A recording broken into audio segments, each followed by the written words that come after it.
They said no one lasted the full night. They said something always followed them back. But of course, we didn't believe any of that.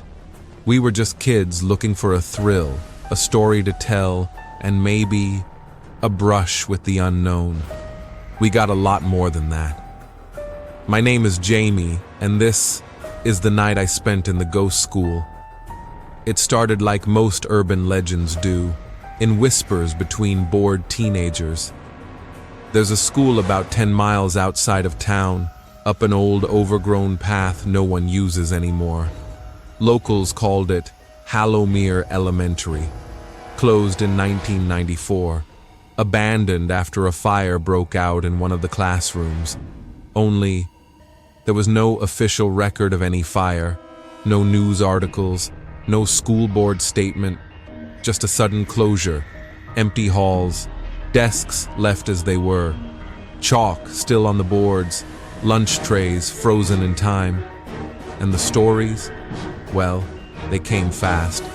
Children seen staring from broken windows at night, laughter echoing in the woods, a voice, an adult voice, reciting names in an empty building. We should have left it alone. It was Eric's idea. He was always the instigator. "Let's do it," he said.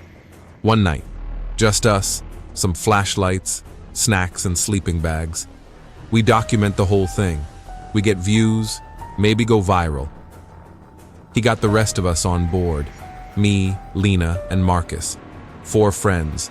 One stupid dare. We set off just after sundown, backpacks slung over our shoulders, flashlights swinging with each step. The trees thickened as we neared the old road. No signs anymore, just cracked pavement and moss. We climbed over a rusted chain blocking the entrance, and there it was.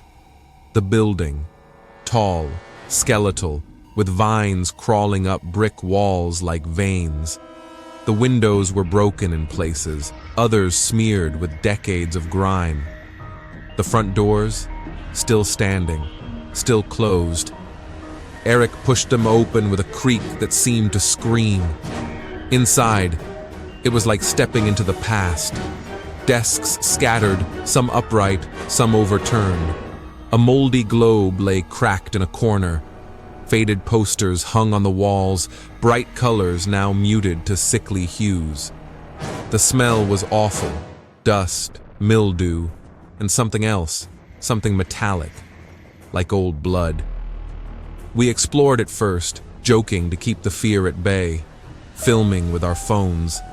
I remember Marcus saying, "Feels like the walls are watching us." We all laughed. We shouldn't have. It started just after midnight. We had set up in what used to be the main hallway, sleeping bags lined side by side. We ate chips, played cards, waited for something, anything to happen. Then we heard it. Laughter, children's laughter, from upstairs. We froze, looked at each other. It wasn't one of us. It wasn't a sound effect. It was real. It was distant, but clear. And it wasn't happy laughter. It was wrong. Like kids playing a game they didn't want to play. Eric jumped up, eager. "Let's go." I hesitated, but I followed. We all did. The second floor was worse, darker, colder. The temperature dropped the moment we stepped on the staircase. Our breath fogged in front of us. Then came the sound of desks scraping across the floor, violently, like they were being dragged. We reached the top and turned into one of the classrooms, empty, still. But the desks, they had moved, arranged in perfect rows, clean, symmetrical, like a class had just been dismissed. We turned to leave, and then we heard it. A woman's voice, clear as day, calling names, one by one. Emily, Daniel, Sarah, Marcus. We stopped.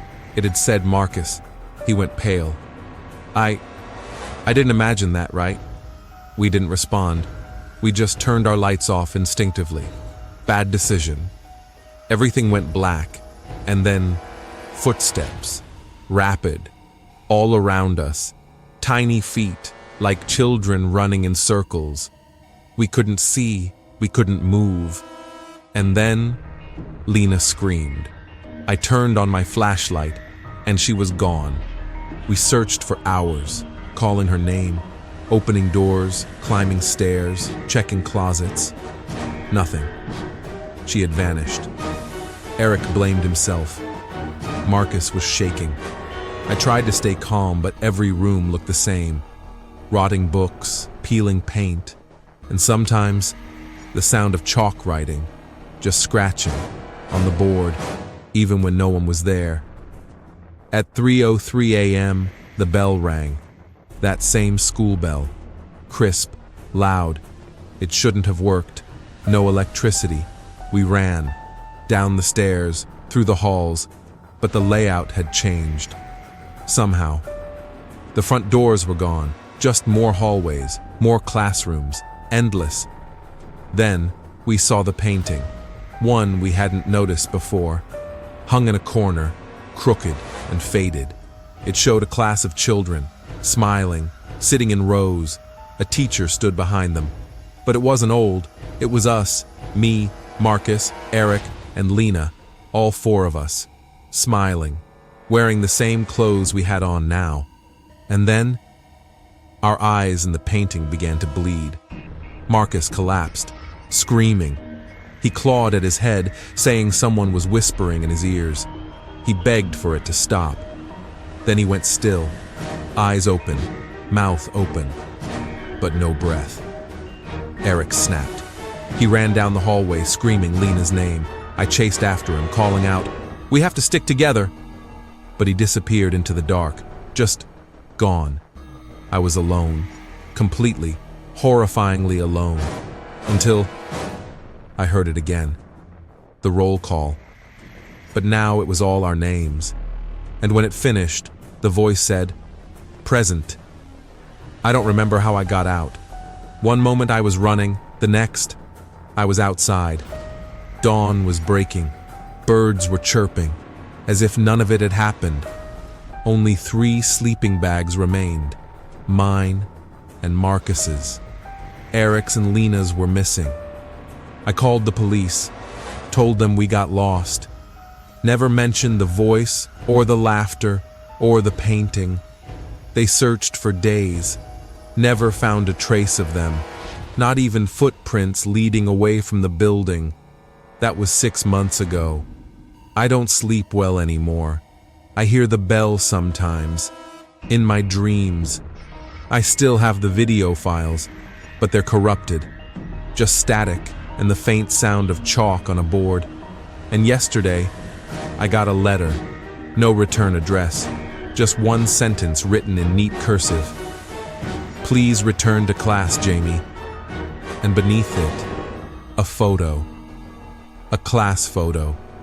Faded. And in it was me. Still smiling.